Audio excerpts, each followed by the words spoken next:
Learning centre YouTube channel में खुशामदीद दोस्तों। आज की इस लेक्चर में माइक्रोसॉफ्ट एक्सेल में सेल रेंज को ऑटोमेटिकली फिक्स करने का एक इंतहाई इजी तरीका बताएंगे। दोस्तों यहाँ पर हमारे पास ये सी का कॉलम है, ये सेल है।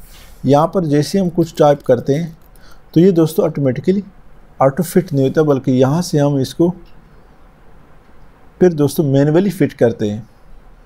यहाँ जैसे हम कुछ लिखते हैं तो आप देख रहे हैं सेल से आगे चला जाता है और फिर दोस्तों यहाँ मैनुअली इसको फिक्स करते हैं। तो इसका क्या तरीका है, तो दोस्तों हम चाहते हैं कि जैसे हम कुछ लिखते हैं तो ऑटोमेटिकली ये सेल जो है ये आगे एक्सपेंड होता जाए, ये कॉलम एक्सपेंड होता जाए, ताकि हमें मैनुअली एक्सपेंड सेल रेंज को एक्सपेंड करने की ज़रूरत न पड़े। तो अगर आप इस चैनल पर नए हैं, हमारे इस चैनल लर्निंग सेंटर को सब्सक्राइब करें, साथ घंटे वाली बटन दबाए, लाइक करें और कमेंट ज़रूर प्रेस करें। दोस्तों सबसे पहले आपने यहाँ पर अपने माउस का राइट बटन क्लिक करना है शीट 2 पे, और यहाँ पे आप देखिए व्यू कोड है ऑप्शन है, इस पर क्लिक करें। यहाँ से दोस्तों आपने वर्कशीट सेलेक्ट करना है। तो यहाँ पर दोस्तों लिखे इसको सेलेक्ट कर दें। यहाँ पर दोस्तों लिखे सेल्स, कैपिटल में लिखिए या स्मॉल में लिखिए, सेल्स डॉट, यहाँ पर दोस्तों ऑप्शन है, यहाँ पे आप मैनुअली लिखिए एंटायर। जैसे एंटर पुट करेंगे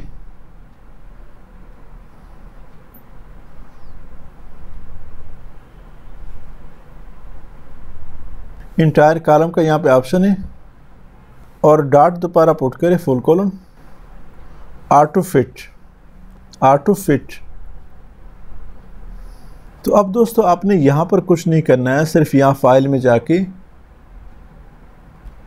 जाइए और यहाँ पर close and return to Microsoft Excel. तो आप देख रहे हैं दोस्तों, अभी यहाँ पे आप लिखिए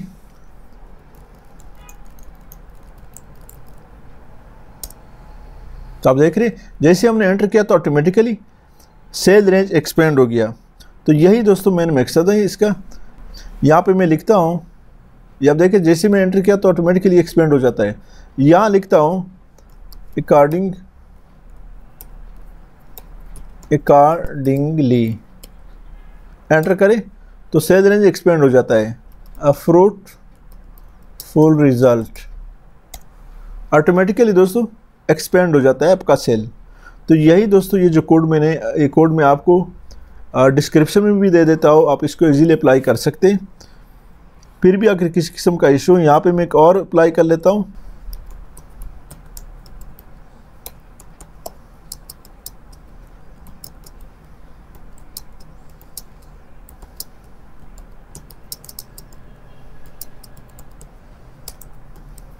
एंटर, तो ऑटोमेटिकली एक्सपेंड हो जाता है। अब दोस्तों हमने यहाँ पर जब सेव करते हैं तो थोड़ा सा मसला करता है, इसका क्या करना है। तो दोस्तों अब इसमें जो सबसे बुनियादी बात है वो ये है कि अगर आप इसको क्लोज करेंगे, दोबारा जब खोलेंगे इस फाइल को, तो ये आपका ये जो ऑटो फिट रेंज है, सेल ऑटो फिट रेंज है, ये अप्लाई नहीं होगा। इसके लिए आपने क्या करना है, यहाँ दोस्तों फाइल में जाए और यहाँ सेव एज पे क्लिक करें। हम इसको चाहते हैं कि डेस्कटॉप पे क्लिक करें, सेलेक्ट करें, और यहाँ से दोस्तों ऑटो फिक्स रेंज, यहाँ पे जो टाइप है वो आपने क्या देना है, एक्सेल मैक्रो एनेबल वर्कशीट। ये आप देख रहे हैं, पहले दोस्तों ये सिर्फ एक्सेल वर्कबुक है, ये है एक्सेल मैक्रो एनेबल वर्कबुक, और यहाँ से ओके कर दें।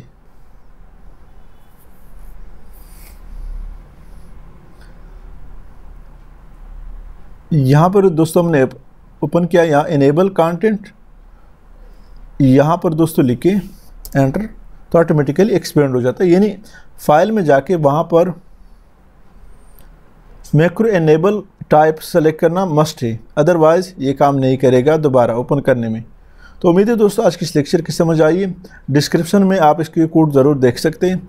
अगर आज की इस लेक्चर का समझ आई है तो हमारी इस चैनल लर्निंग सेंटर को दोस्तों सब्सक्राइब करना न भूलिए, लाइक करें और कमेंट ज़रूर पेश करें। Thank you so much.